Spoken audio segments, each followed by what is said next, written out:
देखिए भैया, आज हम लोग, मैं सिंगर मुकेश मंगरू यादव, आप लोगों का भाई, और आज हमारे साथ बीरू डायमंड जी, और आज हम लोग एक साथ मिले हुए हैं झारखंडी बाबू का स्टूडियो, शिव शंभू स्टूडियो, ये देवघर की है। और देखिए आज हम लोग गाते हैं और आप लोगों के बीच ज़रूर शेयर करेंगे, और अच्छा लगे तो लाइक कमेंट और आप लोग भी शेयर करेंगे दोस्तों। तो गाते हैं।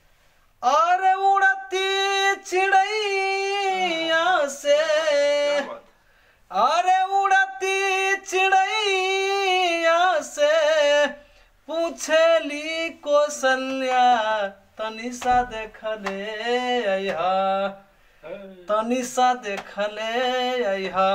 अरे कैसन बाड़े बबुआ हमार, तनी सा देखले अइहा। कैसन बाड़े बबुआ हमार, तनी सा देखले अइहा। हो 14 बरिस खातिर राम गइल बनवा, 14 बरिस खातिर, 14 बरिस, 14 बरिस, 14 बरिस खातिर राम गइल बनवा।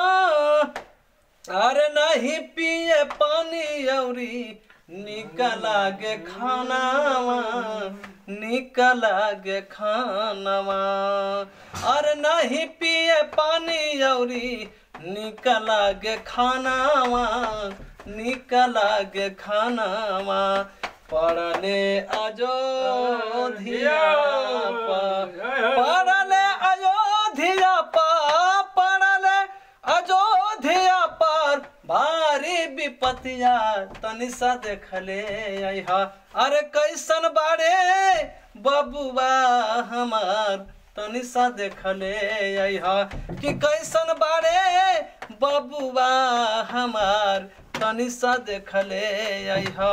अबले ना पाना जोगे बाड़े साला नवा, अबले ना पाना, अबले ना पाना, अबले ना पाना जोगे बारे साला नवा से।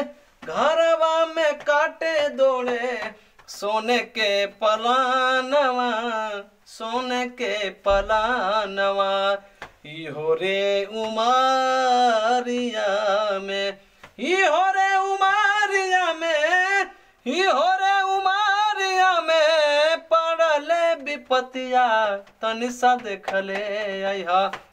अरे कैसन बाड़े बबुआ हमार, तनी सा देखले अइहा। कि कैसन बाड़े बबुआ हमार, तनी सा देखले अइहा।